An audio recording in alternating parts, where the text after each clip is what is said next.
So welcome to the fifth part of what makes our inner work work. And thank you all for joining me again, both people I know and people I don't know.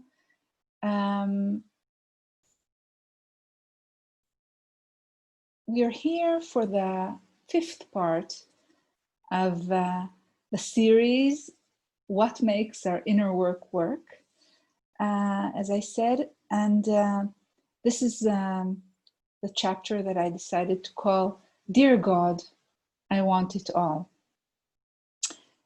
Living the paradox of accepting what is while striving for the stars. Why do I recommend doing spiritual work and not only emotional and psychological work? There are many, many reasons for that, but for now, I'll just say that I recommend it, highly recommend it, doing spiritual work and not only psychological work, because life can be so much more than we know, and we can be so much more. And also because being spiritually connected is so nourishing and so beautiful, and because being in this state of being nourished and connected is our birthright. Life can't be only about going to an office or surviving from day to day, always just dreaming about the weekend, for example. So yes, I do know and believe and have the experience that it is possible to live a life that feels magical, deeply connected and meaningful, at least some of the time or much of the time. And we deserve a life that feels sacred, that is filled with aliveness and beauty and joy. And I'm not talking about a perfect life. I'm talking about a deeply satisfying life, amongst other things. Now, wanting more in general in life is a very dangerous thing. Because wanting more makes what we are and what we have pale in comparison to what we can be or should be, or what others seem to have. It makes us feel less happy, less well. It doesn't really make us feel better. It makes us judge ourselves and what we do have as not enough. So there's a tricky path to walk here, because if we become hungry and want too strongly, it can be our downfall and cause us great damage. Wanting happiness, sacredness, spirituality, being able to channel, or any other thing can become very similar to wanting a new dress or a flashy car. It can make us feel empty and dissatisfied, lacking and wanting instead of satisfied and whole. So are we supposed to not want anything? To be humble in our desires? So as I said, it is a potentially tricky path. It really is. On the one hand, accepting what is completely and fully. Who I am right now is absolutely fine. No judgment, no need for any change whatsoever, no need for healing or transformation. I am what I am, and that is just as it is. It is what it is. I am what I am. That in itself can bring a deep sense of wholeness and peace. In itself, it's deeply, deeply healing, because when I accept myself, including all my parts, as I am, I cease to be torn between what I consider good and what I consider bad. I simply am, including everything that I am. But here too, we might go too far into a belief that there is nothing more to be found about who we are, who and what we can be. It really can be so blessed and wonderful to simply accept who we are and what life is and leave it at that. But my belief and experience so far is that there is no such thing as an end to our development. We do have a choice how much healing we want, how deeply we wish to know and live our multidimensional, multifaceted selves, how much of our potential we wish to live in this life, and how much we want to contribute by walking the path to our limits. When I was 38, I wrote a poem in Hebrew that in a way encompassed my life till then.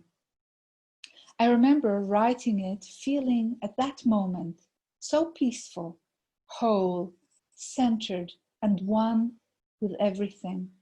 It was a blissful experience, and it really can feel so good. You just don't want anything more than that. Which is great, of course, because not wanting brings much more gifts than wanting. And yet, I already knew that this was a temporary situation. The poem, which perhaps someday I will translate into English too, ends with these lines, roughly translated from Hebrew.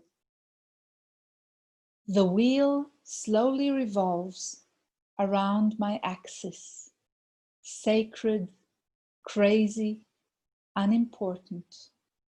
My center is still, my boundaries melt, nectar sweet. 30 years, 38 years, and now what?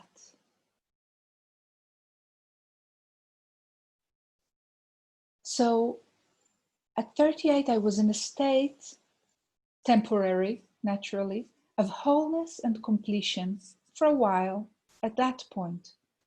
But although it felt so finished and complete and so good, as if there is nothing more to want or desire, I knew it was not the end or enough somehow.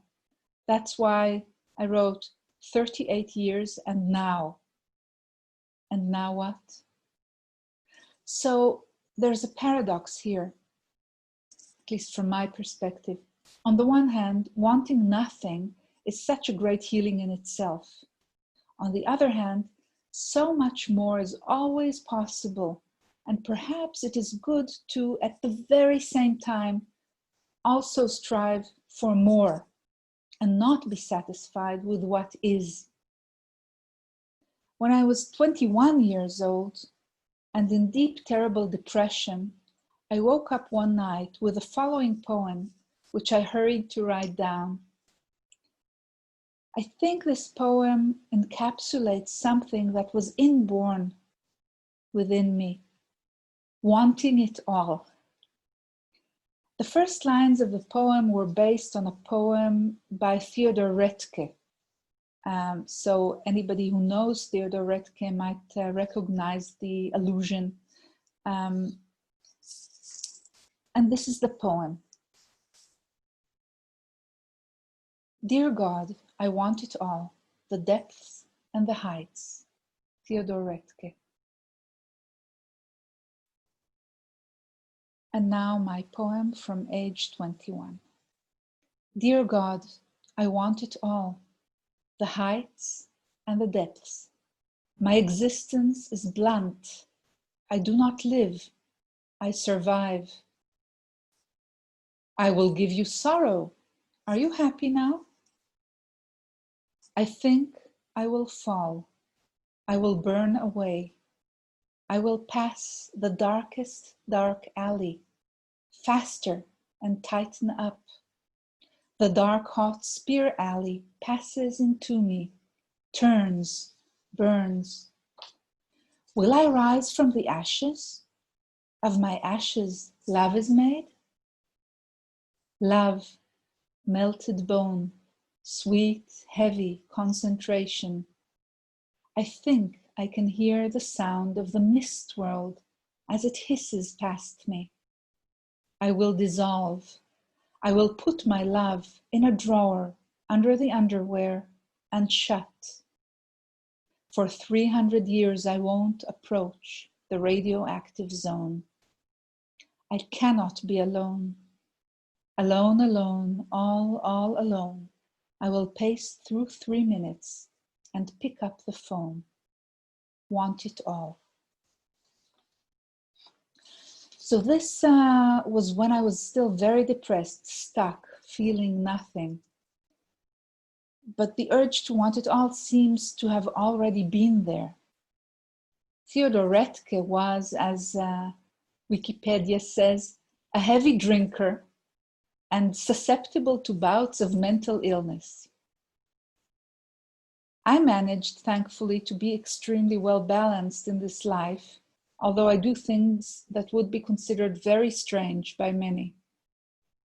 And this wanting it all wouldn't have worked for me if I didn't have the great luck of understanding very early on that being attached to our desires and not accepting things as they are and ourselves as we are can be deadly, because when we are not satisfied with who we are right now, we become enemies of ourselves. Now, nobody's path is the same, and what is right for me is not necessarily what is right for others. But for all of us, I truly believe it's crucial to learn to live paradoxically, wanting nothing, being at peace with what is, and wanting it all at the same time. Accepting things as they are, accepting ourselves as we are, completely and totally, however we are, including the dark, the crazy, the evil, the weird, the sweet, the bitter, whatever's in there, whatever's in humanity, whatever's in the universe, whatever is, knowing we are okay just as we are, and yet striving for the stars, because we are so much more than we acknowledge, and it is our birthright to be all we are and to know all we are. We can be our own version of what I call a flowering diamond, for example. We can be creators of our universes while accepting ourselves as we are, sometimes sweet and kind, sometimes wise, sometimes foolish, sometimes mad. If we really strive for the stars without accepting things just as they are, we will probably not succeed. And we may have a very miserable life. If we only accept things as they are, we may not realize our greatness.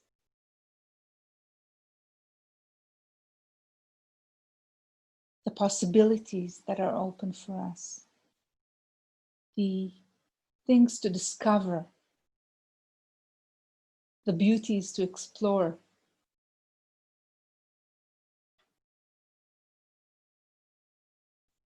So we will now, in a second, move to the second part of this meeting. In the second part of the meeting, you can ask questions both in writing or with your voice, keeping your video closed unless you're okay with being on the internet with your questions. So we'll meet in a few seconds again.